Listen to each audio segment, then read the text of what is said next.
Welcome back, Forgotten Crimes fans. Today we are delving into the infamous life of Jesse James, a figure whose criminal career and outlaw status have made him a legendary character in American history. Jesse James's story is a blend of daring heists, personal tragedy, and the complex legacy of an American outlaw. His life was marked by criminal pursuits and dramatic showdowns that captured the nation's attention and contributed to his enduring mythos. Jesse Woodson James was born on September 5, 1847, in Kearney, Missouri, a small town that would become the backdrop for his rise to infamy. Growing up in the volatile atmosphere of the pre-Civil War South, James was deeply influenced by the conflict that would soon engulf the nation. His family was fervently pro-Confederate, and this political stance would play a significant role in shaping Jesse's future criminal endeavors. The Civil War had a profound impact on Jesse and his family. The James farm was raided by Union soldiers, leading to significant hardships for the family. During this time, Jesse and his older brother Frank became involved in guerrilla warfare, joining William Quantrill's Confederate raiders.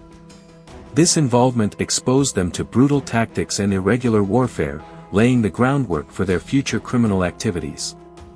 The guerrilla warfare tactics they learned during the Civil War, including ambushes and hit-and-run attacks, would later become hallmarks of their criminal operations. Following the end of the Civil War, Jesse and Frank James turned their attention to a new kind of lawlessness. They became leaders of the James Younger Gang, a group notorious for its bold and violent criminal activities. Their crime spree began with a series of bank and train robberies that spanned multiple states, leaving a trail of violence and chaos. The gang was known for its meticulous planning and the audacious nature of their heists, which often involved military-like precision and elaborate escape plans. One of the most notorious early crimes committed by the James Younger Gang was the robbery of the Clay County Savings Association in Liberty, Missouri, on February 13, 1866. This heist was particularly daring, as it marked the beginning of a series of high-profile crimes that would cement the gang's reputation. The robbery was executed with a combination of violence and strategic planning, setting a precedent for the gang's subsequent criminal activities. The success of this robbery was a testament to the gang's ability to operate under the radar of law enforcement and public scrutiny.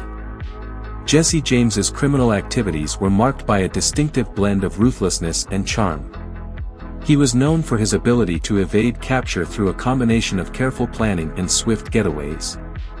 The gang targeted banks, trains, and even small-town banks, using the stolen money to support themselves and their families. Their crimes were often accompanied by violent shootouts with law enforcement and local residents, further enhancing their notoriety. One of the defining moments in Jesse James's criminal career was the attempted robbery of the First National Bank in Northfield, Minnesota, on September 7, 1876. This heist, however, was a significant failure. The gang's poor execution of the robbery led to a violent confrontation with townsfolk and law enforcement, resulting in several casualties and the capture or death of many gang members. The failed heist marked the beginning of the end for the James Younger Gang, as their once-feared reputation began to wane. Despite the increasing pressure from law enforcement and the growing number of confrontations, Jesse James continued his criminal activities. His life on the run was marked by constant danger and a deteriorating sense of security. The gang was pursued relentlessly by law enforcement, and the stress of evading capture took a toll on James's health and personal life. His family life was also affected by his criminal career, as the constant danger and the violent nature of his activities led to personal tragedies and strained relationships. The end of Jesse James's criminal career came on April 3, 1882, when he was assassinated by Robert Ford, a member of his own gang. Ford, seeking the reward money in a pardon for his own crimes, betrayed James by shooting him in the back of the head while James was hanging a picture in his home. The assassination was a shocking conclusion to James's criminal career and marked a dramatic shift in the public's perception of the infamous outlaw. Ford's betrayal and the violent nature of James's death added a new layer of intrigue to the already complex story of Jesse James. The aftermath of Jesse James's death was marked by both relief and continued fascination. His criminal activities had caused significant turmoil and suffering, but his death was met with a mixture of relief from law enforcement and continued romanticization by the public. The media coverage of his life and death solidified his status as an American outlaw legend.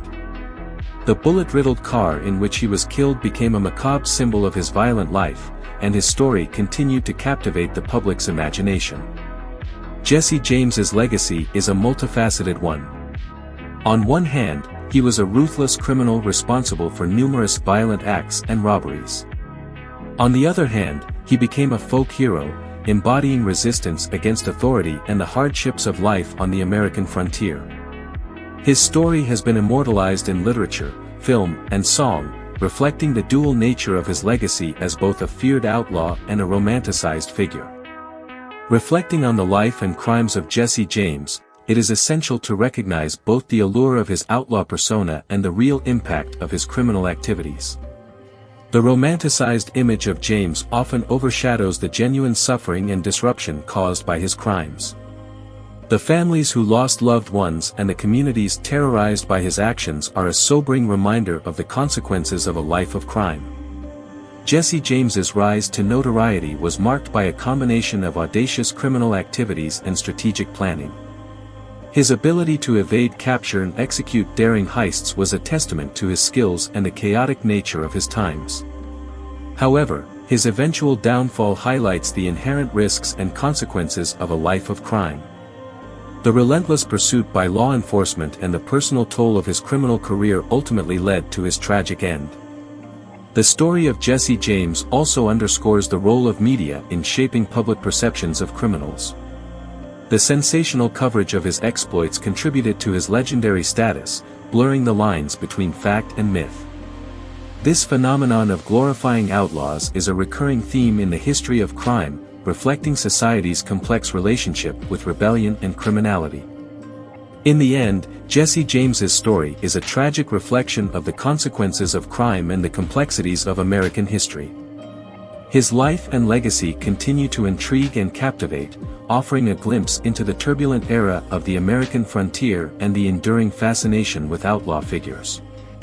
The legend of Jesse James serves as both a cautionary tale and a reminder of the enduring allure of criminal rebellion. Thanks for joining us on this episode of Forgotten Crimes. We love diving into the world of true crime, exploring the stories that grip the world and uncovering the details that make these cases so fascinating. If there's a case you're curious about or if you have any thoughts to share, let us know. Until next time, keep your curiosity alive and remember, the world of crime is as complex as it is captivating.